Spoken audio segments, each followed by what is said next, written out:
They discussed the day's agenda, delayed though it was, and decided they had enough time to spend it together anyway rather than running separate errands.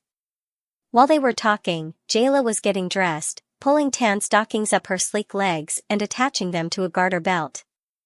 That was enough to distract Logan again, and he was even less able to take care of his own business when she pulled on a brief mini dress as her only other covering. As a result, he was still in his underwear when she was ready to go. "Come on, slowpoke," she said, jabbing him with a finger. Sure, sorry." "Say," Jayla said, an idea obviously forming in her mind. "Try these."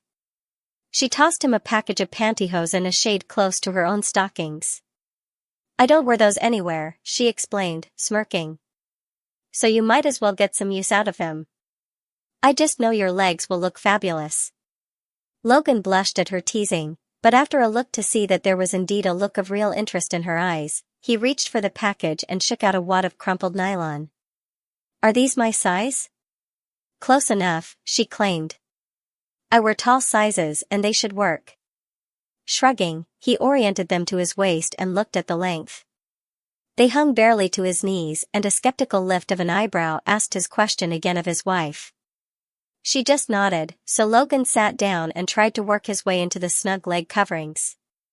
Jayla was practically tapping her toe when he finally finished, but he had managed to get it done without ruining the pantyhose, so he felt justified in taking his time. Her toe tapping, or at least signs of frustration, stopped when he stood up. "Oh, my," she said softly. "What?" he asked, thinking something was wrong. "You do look fabulous," she purred as she walked closer. "You've got great-looking legs, at least when they're smoothed a bit by the stockings. And shiny." "Yeah, right," he said disdainfully. "I'm serious," she insisted. "Listen to me. I'm an expert." "Ah, yeah, okay," Logan replied, not convinced but not willing to argue.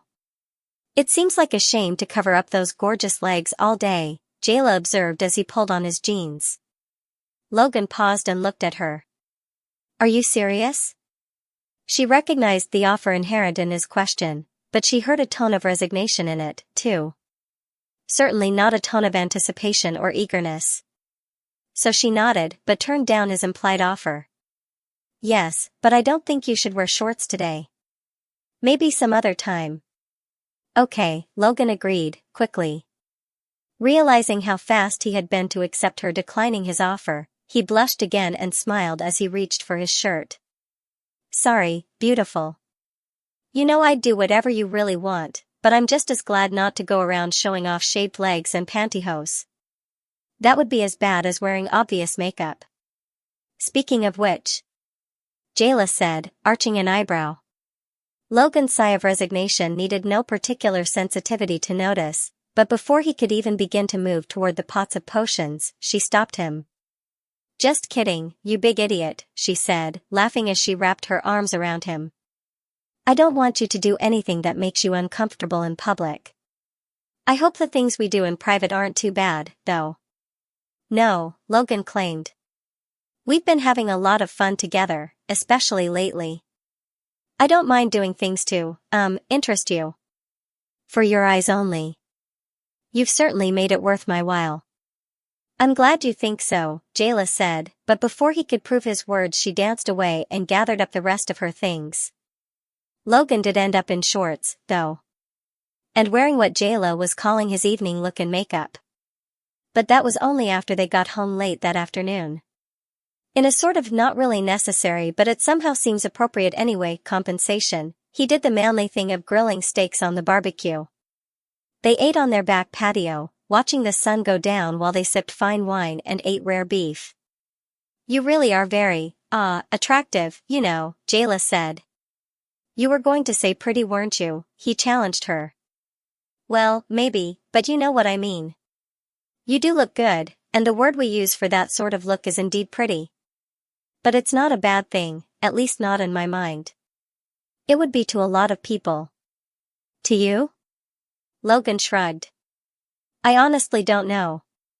I know I look good, as you said.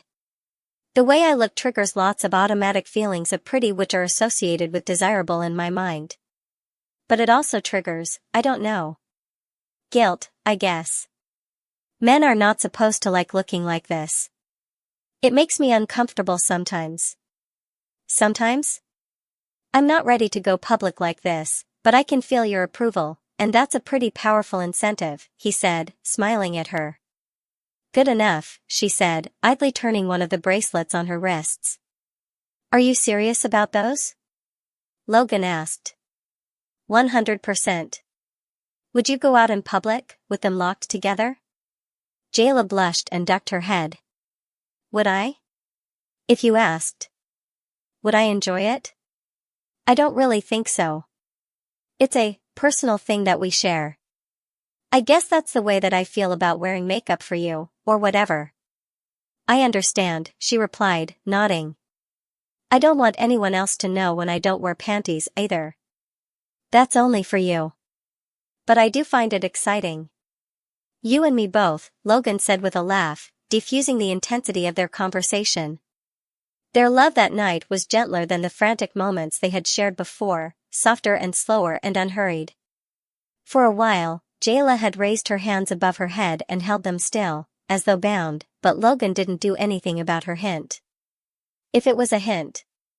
And when she climbed her personal mountain, she was only too happy to wrap herself, arms, legs, and heart, about her loving husband. Read between the lines.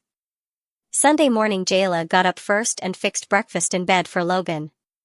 She was a bit late, finding him coming out of the shower when she arrived with the tray, but that wasn't a real problem for either of them. They lounged in bed together, nibbling at toast and sipping coffee while they watched the political talk shows. By mutual though unspoken agreement, they each seemed to be clinging to an image that was normal after the intensity of their decidedly unusual experiments. Despite the mundane actions of the morning, though, they each were reminded constantly of the choices they had already made. Jayla's bracelets glinted brightly in the sun streaming through the windows, and the feel of Logan's smooth, hairless legs was a sensual secret hidden beneath the thin sheets. They could ignore it with their words, but their bodies each demonstrated in the way bodies do that they were aware and appreciative of the other's commitment. Yet, in another unspoken agreement they did not act on that awareness, merely accepting it as a sort of mutual flattery that was, for once, better honored by sustaining it as it was than by exploiting it. There was no distinct decision made when the time came to get on with the day's activities, whatever they might be. One show had ended and the guests on the next one didn't seem particularly interesting. Logan rose to take care of the dishes while Jayla went to take her own morning shower. He was back in the bedroom doing his hair when she walked out wearing nothing but a smile.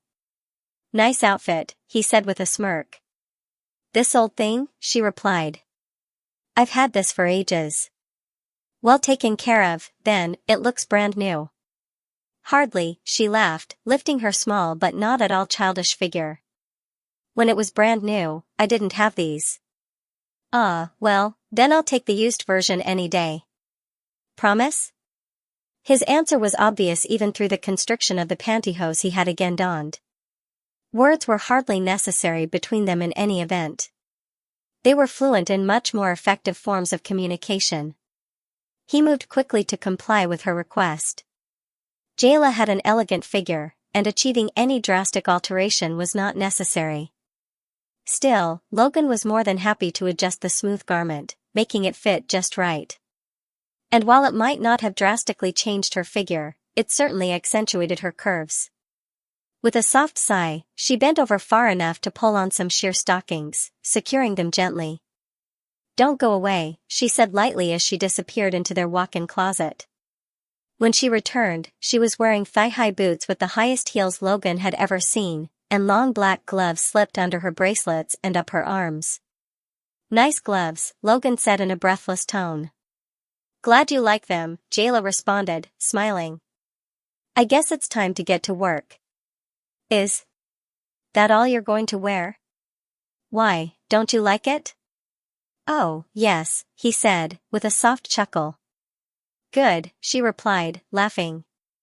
Then she confidently walked out of the room, her steps sounding loud on the hard floor. It was a little while before Logan joined her for the chores. He had taken the time to apply makeup, trying to mimic the glamorous look Jayla had mastered. His outfit consisted of exercise shorts that covered just enough, leaving his well-toned abdomen visible. When he caught up to Jayla, who was ironing clothes, he had to stretch up to kiss her. "Wow," he said, "you're certainly tall. Do you mind?" Jayla asked, a little uncertain. "I thought you might be bothered by me being taller than you." "Bothered?" he laughed. "Hardly. I was so amazed, I don't think I could catch my breath for a while." "I see you made good use of the time then," she said playfully, touching her tongue lightly to his lips. "For you, my love." "For you, my love," she echoed softly.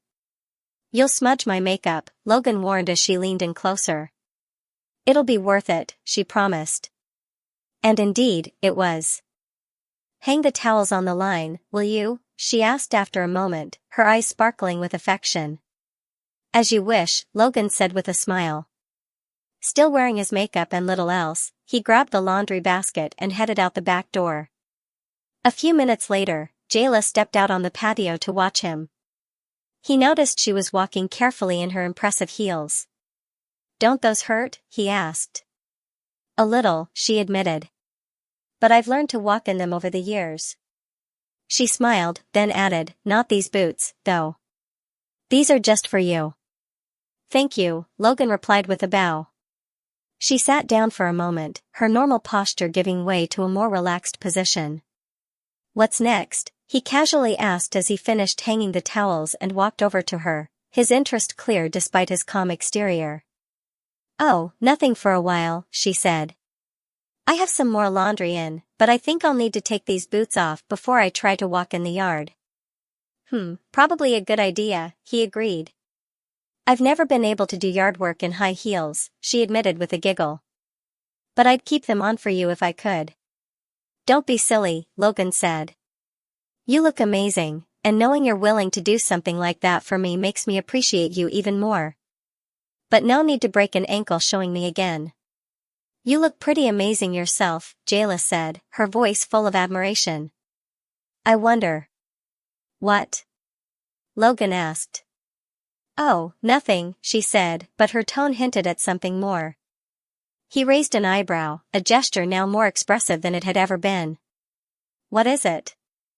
"I'm just not sure how to keep things interesting for you," she admitted. "Considering how you've already amazed me today, you really don't have to worry about that," he reassured her with a laugh.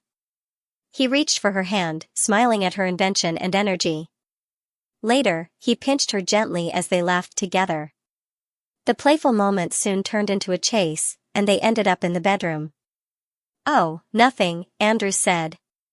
"You're still helping us a lot, but I haven't been seeing the same level of focus as when you first started.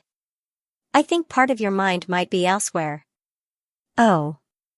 Well, maybe," admitted McDaniel. "Sorry." "Nothing to apologize for," Andrew said. "From the smile that appears when your eyes unfocus, it looks like whatever's on your mind isn't a bad thing. I just wondered if I could help." "I don't think so," McDaniel said. "Thanks anyway." Andrews glanced around the room to make sure no one was nearby, then whispered. "You can tell me to mind my own business if you want, but I might be able to help. I know about your, situation." "What?" "Calm down. It's fine. I have some, similar experiences myself." "I don't know what you're talking about," Logan insisted, but they both knew that was a bluff. Andrews started listing observations, though his tone was more curious than critical. "You spend a lot of time on your grooming in the morning, using a curling iron, and you take care of your skin. You also wear makeup from time to time." Caught off guard by how accurately Andrews observed, McDaniel didn't say anything for a long moment. Eventually, Andrews broke the silence. "Believe me, I don't think there's anything wrong with that. As I said, I have my own private habits. I'm not trying to blackmail you or anything. I just think if your distraction is connected to this, I might be able to help." "How?" "I won't know that until you tell me what's going on," Andrews said calmly. McDaniel studied Andrews more closely. The usual tendency for men to avoid eye contact with each other had hidden things that were now obvious when he allowed himself to really pay attention.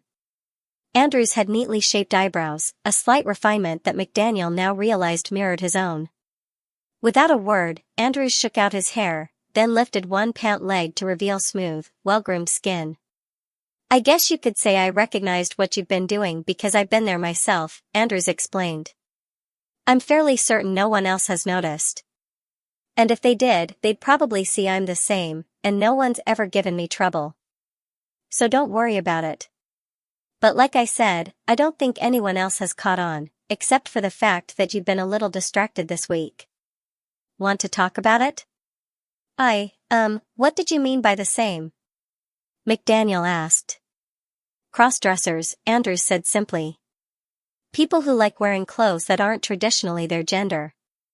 "I don't really do that," McDaniel claimed. "Oh?" Andrews said.